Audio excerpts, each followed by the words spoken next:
warahmatullahi wabarakatuh. Perkenalkan, nama saya Elsa Faramania Ramadhani dari Prodi Pengembangan Masyarakat Islam Fakultas Dakwah dan Komunikasi UIN Sunan Ampel Surabaya. Di sini saya akan memberikan kritik dan solusi mengenai dampak pandemi COVID-19 pada perekonomian. Di antara bentuk upaya yang dilakukan untuk mengurangi penyebaran COVID-19 ini adalah dengan social atau physical distancing. Namun sayangnya gerakan ini berpengaruh pada aktivitas ekonomi secara keseluruhan. Kondisi di mana masyarakat hanya berdiam diri di rumah dan berujung pada jumlah produksi yang terus menurun. Proses penurunan penawaran yang berantai bukan hanya akan menimbulkan guncangan pada fundamental ekonomi real, melainkan juga merusak kelancaran mekanisme pasar antara permintaan dan penawaran agar dapat berjalan normal dan seimbang.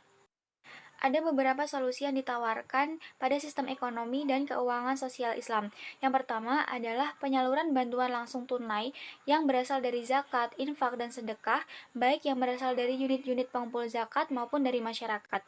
Khusus untuk zakat yang ditunaikan, penyalurannya dapat difokuskan kepada orang miskin yang terdampak COVID-19 secara langsung sebagai salah satu yang berhak menerimanya. Yang kedua adalah penguatan wakaf uang, baik dengan skema wakaf tunai dan wakaf produktif yang perlu ditingkatkan.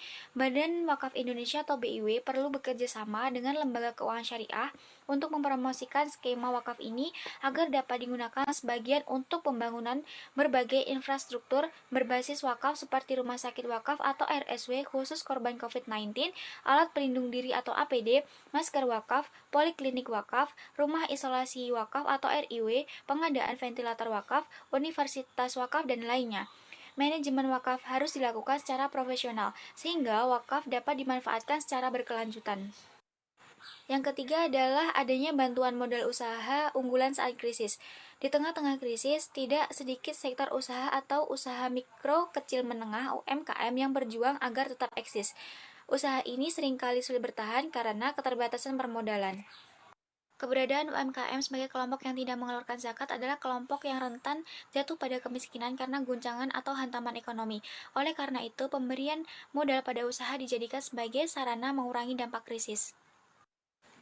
Mungkin cukup sekian dari saya. Apabila ada salah kata, mohon dimaafkan. Wassalamualaikum warahmatullahi wabarakatuh.